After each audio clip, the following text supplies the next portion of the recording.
اگر آپ چاہتے ہیں کہ ہم آگے بڑھیں اور ہمارے عمل میں حسن پیدا ہو،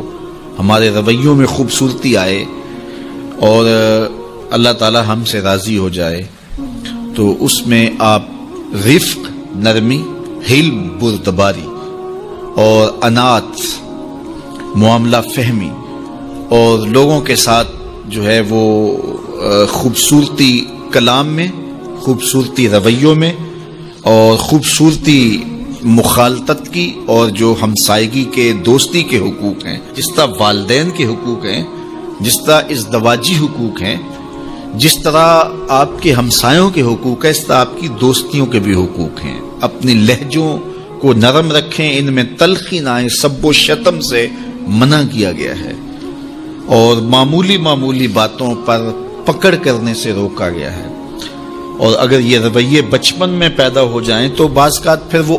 فطرت ثانیہ بن جاتی ہے، عادت بن جاتی ہے،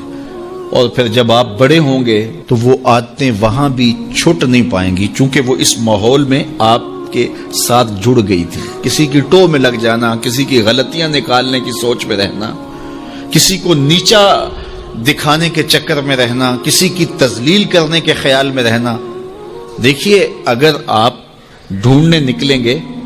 تو آپ کو پھول میں بھی کوئی چیز نظر آ جائے گی، کوئی نقص نکل آئے گا، اور اگر آپ اچھائیاں ڈھونڈنے نکلیں گے تو آپ کو کانٹوں کے بھی کوئی فائدے نظر آنے لگ جائیں گے کہ ان سے بھی یہ فائدے وابستہ ہیں۔ اس لیے آپ اچھائیاں ڈھونڈیے۔ وہ ایک صاحب تھے تو وہ کہتے میں ایک بزرگ کے پاس گیا ملنے کے لیے، اور میں ان سے ایک برائی کو نوٹ کیا، ایک ان کی خامی کو نوٹ کیا۔ پھر میں دوسرے بزرگ کے پاس گیا تو ایک خامی میں نے ان کی نوٹ کی۔ اس طرح 99 بزرگوں کے پاس گیا، اور جب 100ویں بزرگ کے پاس گیا اور میں نے کہا حضرت میں 99 بزرگوں کے پاس گیا ہوں اور میری نیت یہ تھی کہ میں ان سے بیعت ہوں،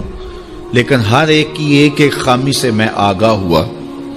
اور اب آپ کے پاس آیا ہوں اور کچھ دن گزارنا چاہتا ہوں، اور میں آپ کو پہلے بتا دیتا ہوں کہ میری نظر بڑی باریک ہے، میں بہت تیز ہوں،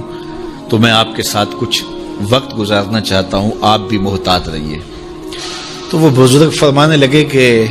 ان سے تو ایک ایک خامی ملی ہے، میرے سے تو بہت زیادہ مل جائیں گی، میں تو سراپا عیب ہوں، لیکن میں تمہیں صرف ایک بات کہتا ہوں کہ تو ان 99 آدمیوں کے پاس گیا، سال لگا، 2 سال لگے، ایک ایک خامی تو نے جمع کی، اب تیرے پاس 99 خامیوں کا ذخیرہ ہے، کاش کہ تو ایک ایک خوبی جمع کرتا رہتا، تیرے پاس 100 خوبیوں کا ذخیرہ موجود ہوتا۔ اس لیے اگر آپ ڈھونڈنے نکلیں گے تو آپ کو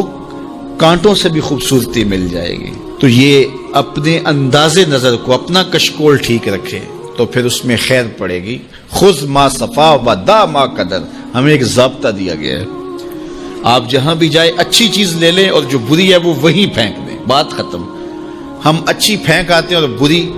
جو ہے وہ سینے سے لگا لیتے ہیں، اور ساری زندگی اسی دلدل میں پھنسے رہتے ہیں۔ جو بندہ اخلاق کے اعتبار سے خود اچھا نہیں ہے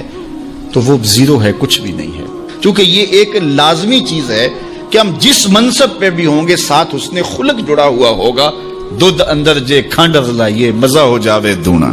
تو پھر سواد آ جائے گا، لطف آ جائے گا۔ لیکن اگر دودھ بھی ہو تو اس میں بدخلقی کی کڑواہٹ ڈال دی جائے تو پھر آپ ڈاکٹر ہیں، آپ محدث ہیں، آپ مدقق ہیں، آپ مفکر ہیں، آپ مفتی شہر ہیں، آپ علامہ ہیں، آپ پیر طریقت ہیں، آپ شوہر ہیں، آپ باپ ہیں، جو کچھ بھی ہیں، لیکن یہ سب کے ساتھ بدخلقی کی کڑواہٹ اور تلخی شامل ہو گئی تو آپ کا سارا منصب ضائع ہو گیا۔ تو بنیاد کیا ہے؟ آپ کا خلق اچھا ہونا چاہیے، آپ کے لب میٹھے ہونے چاہیے۔ تو میٹھے بول بولو، لہجوں میں جمال پیدا کرو، رویوں میں تلخی نہ آنے دو، خوبصورتی پیدا کرو، اور اپنے انداز زندگی کو مرتب کرو، خلق خدا کے ساتھ اچھے رویے رکھو، بالخصوص اپنی دوستیوں میں ایک اچھے دوست بن کے ابھرو،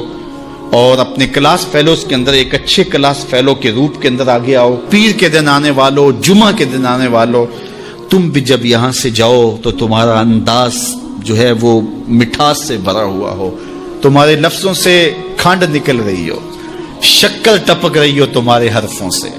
اور مٹھاس تمہارے لہجوں میں گھلی ہوئی ہو اور تم بات کرو تو پیار پھیلتا چلا جائے اور محبت پھیلتی چلی جائے. ہاں جہاں کہیں سخت بات کرنی ہوتی ہے وہ بھی ایک موقع ہوتا ہے،